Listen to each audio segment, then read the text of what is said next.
Telugu Desam party అధినేత చంద్రబాబు నాయుడు ఒకవైపు, మరోవైపు వైసీపీ అధినేత ఏపీ ముఖ్యమంత్రి జగన్మోహన్ రెడ్డి ఇంకోవైపు.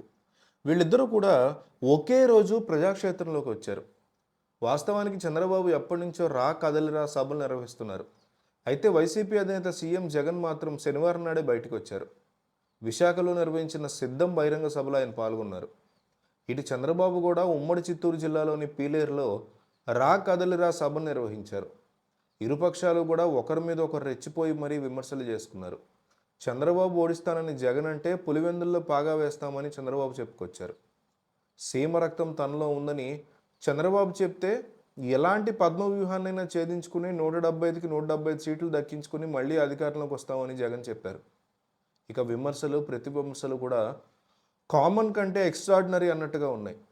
రాష్ట్రంలో వైసీపీ జెండా లేకుండా పీకేద్దామని చంద్రబాబు అంటే చంద్రబాబును సైతం ఓడించేద్దామని జగన్ పిలుపునిచ్చారు.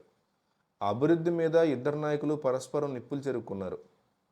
అసలు రాష్ట్రంలో అభివృద్ధి లేదని చంద్రబాబు విమర్శలు గుప్పిస్తే చంద్రబాబు హయాంలో మచ్చుకు కూడా అభివృద్ధి లేదని జగన్ దుయ్యబట్టారు.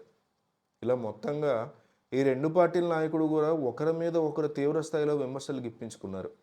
ఇక మైండ్ బ్లాక్ అయ్యే విషయం ఏంటంటే విమర్శలు ప్రతి విమర్శలు రాజకీయ సగణంలో కామనే అయినా ఇరువురి సభలోనూ ఇసుకేస్తే రాలనంతగా జనాలు వచ్చారు. చంద్రబాబు చేపట్టిన రా కదలరా సభలో ఎటు చూసిన జనాలే కనిపించారు. అసలు ఎంతమంది వస్తారని ఊహించలేదని తెలుగు తమ్ముళ్ళు బహిరంగంగా వ్యాఖ్యలు చేశారు. చంద్రబాబు సైతం రెట్టించిన ఉత్సాహంతో వ్యవహరించారు. కనీ విని ఎరుగని రీతిలో రా కదలరా సభలకి జనాలు వస్తున్నారంటే జగన్ పతనం ప్రారంభమైందన్న మాటే అని చంద్రబాబు అన్నారు. ఇటు జగన్ నిర్వహించిన సిద్ధం సభకి హాజరైన వారిని చూసేందుకు రెండు కళ్ళు చాలలేదని పరిశీలకులు సైతం అంటున్నారు. 3 లక్షల మంది వస్తారని అంచనా వేసి ఏర్పాట్లు చేసినా అంతకు మించి రావడంతో 14 ఎకరాల స్థలం పూర్తిగా నిండిపోయింది.